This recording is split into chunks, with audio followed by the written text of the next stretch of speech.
आज जिस घटना के बारे में मैं आपको बताने वाला हूं, यकीन मानिए वो इतनी दर्द भरी है कि यकीनन आपको आंसू आ जाएंगे। जब मैं इसकी स्क्रिप्ट लिख रहा था तो मेरी भी आंखों में पानी था। जी हां, दर्द की अपार सीमा एक आदमी कितना झेल सकता है वो आज आपको इसमें पता लगेगी।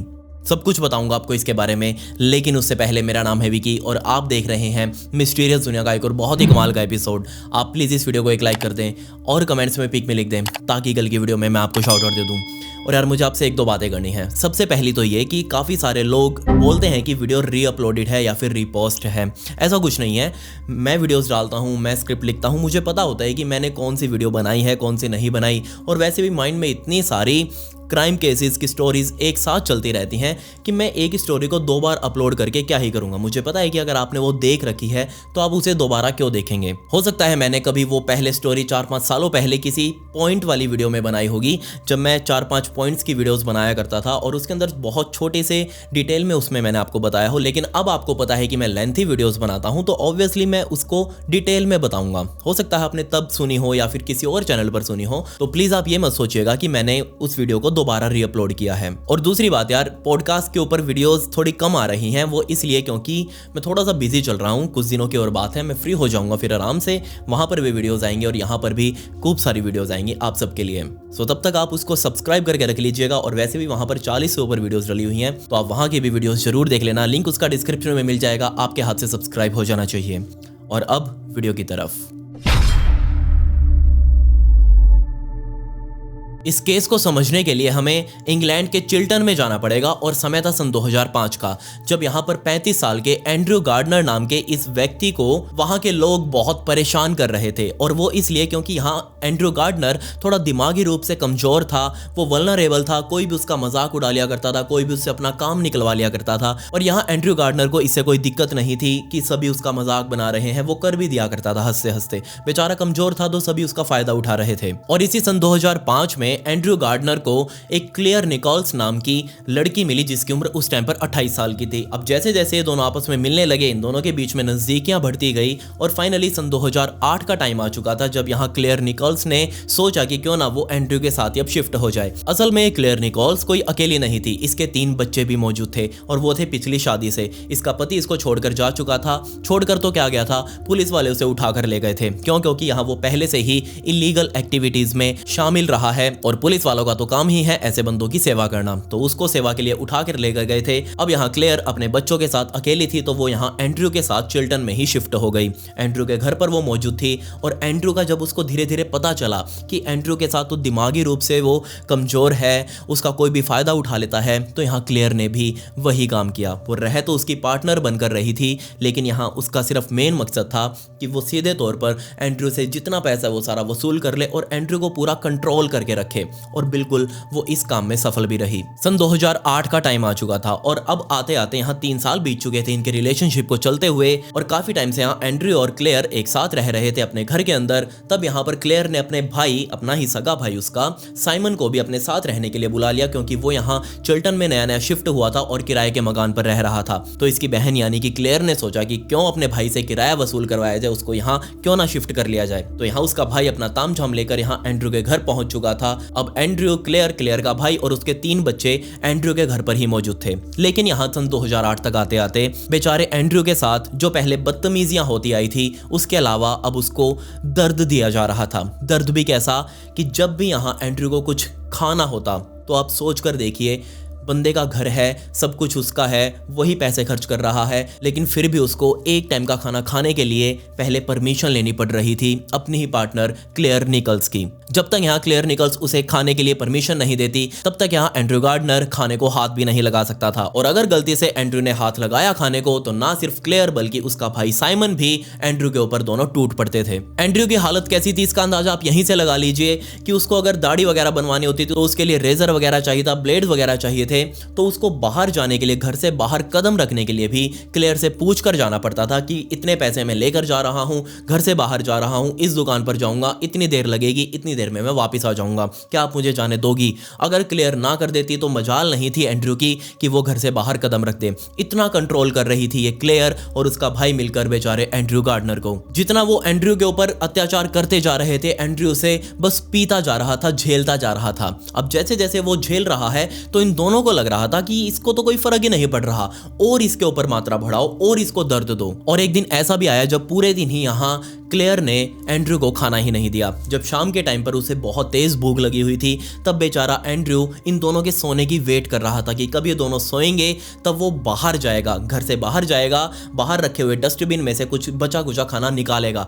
अब आप सोचेंगे कि वो घर में ही मौजूद खाना क्यों नहीं खा रहा, तो वो इसलिए क्योंकि यहाँ पर क्लेयर और उसका भाई साइमन खाने की एक एक टुकड़े को गिन कर रखते थे कि इतना खाना उन्होंने रखा हुआ है, इतना फ्रिज में बचा हुआ है, इतना किचन में पड़ा है। और इसके अलावा अगर उसमें से थोड़ा सा भी गायब मिलता तो यकीनन आप सोच कर देखिए, एंड्रयू की सुबह उठते ही वो गुड मॉर्निंग सी कर देते, गुड मॉर्निंग के रूप में वो उसको पकड़ते, उसके मुंह पर मुक्के ही मुक्के मारते और उसको उल्टा करके उसके पैरों पर रस्सी बांधकर उसको पंखे से टांग दिया करते थे, और तब तक टांग कर रखते जब तक बेचारे को उल्टी ना आ जाए, जो उसने खाया है वो बाहर ना निकल जाए। सन 2008 में यहाँ क्लेयर एंड्रयू से भी प्रेग्नेंट हो चुकी थी और सन 2008 में ही उसने एंड्रयू के बच्चे को भी जन्म दे दिया। लेकिन यहाँ जो बच्चा नया आया था इस घर के अंदर, उसका पूरा ध्यान, इंक्लूडिंग वो जो 3 बच्चे पहले क्लेयर के थे, उन सभी का ध्यान यहाँ एंड्रयू ही रख रहा था। अब यहाँ एंड्रयू तो बच्चों में बिजी हो चुका था प्रॉपर, वो पूरा दिन बच्चों की ही देखभाल करता, उसका भाई सुबह सुबह अपने काम धंधे पर निकल जाता और यहाँ क्लेयर खुद अपने आराम से एंड्रयू से पैसे लेकर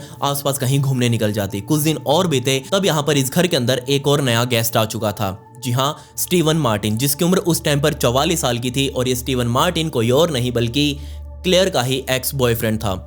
ये स्टीवन मार्टिन भी बेचारा एंड्रयू के जैसा ही था, उसका भी दिमाग थोड़ा कम काम कर रहा था, उसका IQ लेवल सिर्फ और सिर्फ 59 था। और अब यहाँ इस पॉइंट पर आकर आपको लग रहा होगा कि ये जो क्लेयर है वो सिर्फ इसी तरह के लोगों को फंसाती है जिनका दिमाग कम काम करता हो। और जब यहाँ स्टीवन पहली बार इस घर में आया, वो तो जस्ट क्लेयर से मिलने के लिए ही आया था, लेकिन यहाँ क्लेयर ने स्टीवन को समझा दिया कि तुम भी यहाँ हमारे साथ इस घर के अंदर रह सकते हो। बेचारे एंड्रयू का घर है, एंड्रयू से कोई पूछ ही नहीं रहा कि उस घर के अंदर कौन कौन रह सकता है। लेकिन जैसे ही आए स्टीवन अपना ताम झाम लेकर इस घर के अंदर शिफ्ट हुआ था, तब यहाँ जो पहले अत्याचार जो बहुत थोड़े लेवल पर बेचारे एंड्रयू के ऊपर किया जा रहा था, वो बढ़कर अब 3rd डिग्री टॉर्चर बन चुका था। शायद आप यकीन भी ना करें, पर ये तीनों यानी कि साइमन, स्टीवन और ये क्लेयर, ये तीनों शाम को डेली बैठकर मीटिंग बनाते थे, ये प्लान करते थे कि किस तरह से वो एंड्रयू को और ज्यादा टॉर्चर कर सकते हैं। और इसके लिए उनका प्लान सामने आया, सबसे पहले तो उसको भूखा रखो, उसको प्यासा रखो, उसके पास कोई भी पैसा ना छोड़ो, और चौथा बहुत ही दर्द भरा उसको बाथरूम में ले जाकर वो डेली रात को बंद कर देते, और जब वो खोलते वापस तो उन सब के हाथ में एक एक बाल्टी उबलता हुआ पानी हुआ करता था। ये तीनों एंड्रयू को पकड़कर एक बाथटब में बैठाते और ऊपर से उसके उबलता हुआ पानी डाल रहे थे। सोचकर देखिए यहाँ बेचारा एंड्रयू किस तरह की सिचुएशन में यहाँ फंसा हुआ था। ये तो जस्ट अभी टॉर्चर की शुरुआत थी। धीरे धीरे यहाँ जैसे जैसे उनको लगने लगा कि एंड्रयू तो सारा दर्द झेल जाता है, तो वो क्यों ना अपने दर्द की मात्रा को बढ़ाएं। और अब यहाँ लिटरली ये बहुत बहुत ज्यादा ग्रूसम होने वाला था। जी हाँ, वो डेली शाम होते ही एंड्रयू को पकड़कर उसको बाथरूम में लेकर आते। सबसे पहले तो यहाँ तीनों वो बैठकर एंड्रयू के सामने सिगरेट वगैरह पीते, और सीधे तौर पर एंड्रयू को एस्ट्रे उन्होंने बनाया हुआ था। ना सिर्फ यहाँ एंड्रयू के शरीर पर हर जगह वो सिगरेट जला जला कर लगा रहे थे, बल्कि यहाँ वो खुद यहाँ सुट्टा फूंकते और झाड़ने के लिए, सोचकर देखिए, वो एस्ट्रे की तरह उसके मुंह को खोलते और अंदर ही उसको सिगरेट को झाड़ रहे थे, और अगर बुझानी होती तो भी वहां वो एंड्रयू की जीभ के ऊपर ही उसको बुझा रहे थे।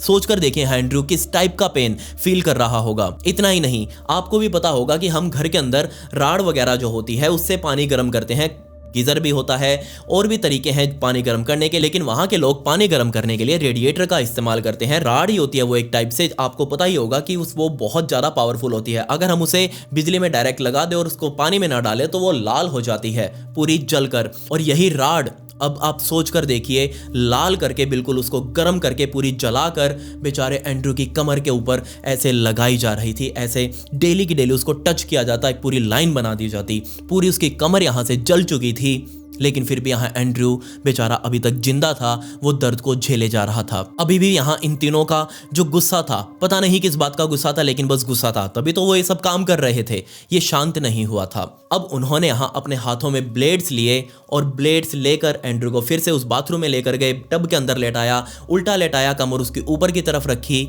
और सीधा अब उसकी कमर के ऊपर ही ब्लेड्स के साथ, वो जो जीरो काटा हम खेलते हैं, जीरो और क्रॉस, वो आपको पता ही होगा, वो गेम खेलते हैं, वो जीरो और क्रॉस वाला गेम ये तीनों मिलकर अब यहाँ बेचारे एंड्रू की कमर के ऊपर ब्लेड्स के साथ खेल रहे थे। एंड्रू का शरीर पूरी तरह से सूख कर सिर्फ अब स्केलेटन ही बन चुका था। वो कंकाल था, जीता जागता एक कंकाल।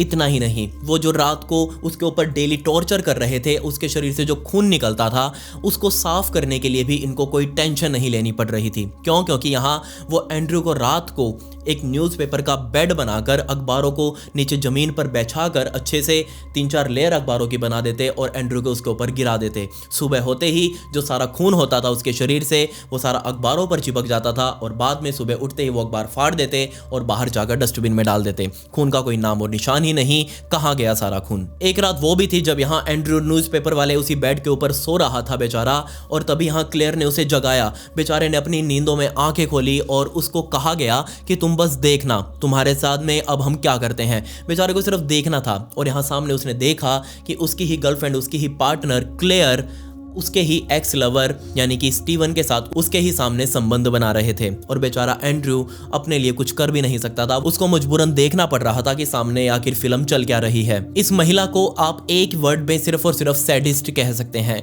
जी हाँ, सैडिस्ट उसे हम कहते हैं जिसको औरों को दर्द में देखकर खुद को सेटिस्फेक्शन मिले, खुद को खुशी मिले, उस तरह के लोगों को सैडिस्ट कहा जाता है। और यहाँ पर ये क्लेयर प्रॉपर पूरे तरीके से एक सैडिस्ट ही थी। अब तक यहाँ इन तीनों ने मिलकर एंड्रू को एक जिंदा लाश ही बनाकर रखा हुआ था, लेकिन अभी भी इनका अंदर से मन नहीं भरा था। और अपना मन भरने के लिए अब इस परिवार ने बच्चों को भी शामिल किया एंड्रू के ऊपर टॉर्चर करने के लिए। सोचकर देखिए, वो बच्चे जिनका काफ़ी सालों से एंड्रू ख्याल रखता रहा था, उनको डेली खाना खिलाता, उनको डेली स्कूल के लिए तैयार कर रहा था और आते ही उनके साथ खेलता, उनका ध्यान रखता। अब वही बच्चे अपनी माँ के कहने पर या फिर अपने मामा के कहने पर वो सीधा अपने ही देखभाल करने वाले व्यक्ति को अब टॉर्चर करने वाले थे। और टॉर्चर भी वो किस तरह करते, यहाँ उनकी माँ यानी कि क्लेयर उन तीनों बच्चों को, तीनों बड़े जो थे, उन तीनों बच्चों को हाथों में चाबियां दे देती और कहती सीधा जाकर एंड्रू के शरीर पर जितने भी जख्म भरे हुए हैं उन जख्मों में सीधा एक चाबी घुसा दो, और वो जो जख्म अगर कोई ठीक हो चुका है तो उसे वापस उधेड़ दो। अब बेचारे बच्चों को कुछ पता नहीं है, वो माइनर थे, उनको क्या ही जानकारी होगी कि ऐसा करने से आखिर क्या हो सकता है। वो सीधे जाकर अपनी माँ के कहने पर वैसा ही कर देते एंड्रू के साथ, लेकिन एंड्रू यहाँ भी चुप था।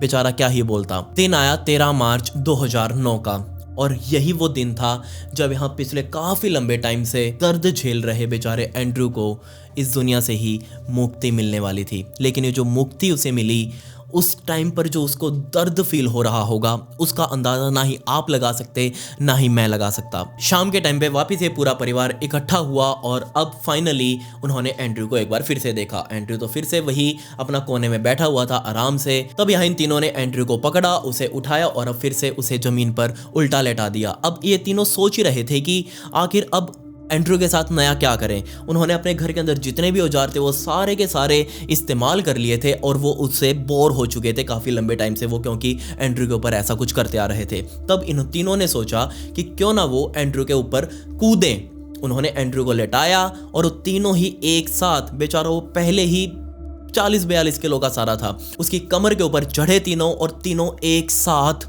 उसकी कमर के ऊपर कूदने लगे हट्टे कट्टे व्यक्ति। बेचारा ज़्यादा तो नहीं कहूँगा मैं आपको, ज़्यादा डिटेल में भी नहीं बताऊँगा क्योंकि वो बहुत ज़्यादा ग्रूसम है। बस यही कहूँगा कि उसके जो पीछे से फेफड़ों की हड्डी थी और साथ ही यहाँ रीढ़ की हड्डी पूरी टूट कर अंदर जो हमारे अंग मौजूद होते हैं उन अंगों के अंदर घुस चुकी थी। वो सारे के सारे टूटकर इंटरनल ब्लीडिंग यहाँ अंदर स्टार्ट हो चुकी थी। सारे अंगों ने एकदम से काम करना बंद कर दिया था। अभी भी यहाँ इन तीनों का मन नहीं भरा।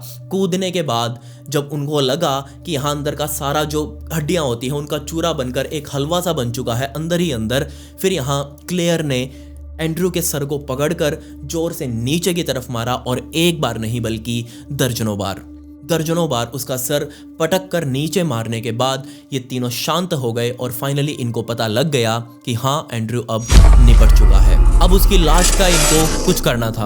अब ऐसे ही वो कहीं डंप करते तो कहीं ना कहीं उनके सबूत छूट जाते और पुलिस उन तक पहुंच जाती। तो उन्होंने यहाँ अपनी एक रेडीमेड स्टोरी तैयार कर ली और स्टोरी कुछ ये थी कि उन्होंने सबसे पहले इमरजेंसी सर्विसेज को बुलाया कॉल करके कि हाँ, ऐसे ऐसे हमारा एक पार्टनर हमारे साथ घर में रहा करता था और उसकी अचानक ही मौत हो गई, आप प्लीज़ यहाँ आकर ले जाइए। एम्बुलेंस मौके पर पहुंची।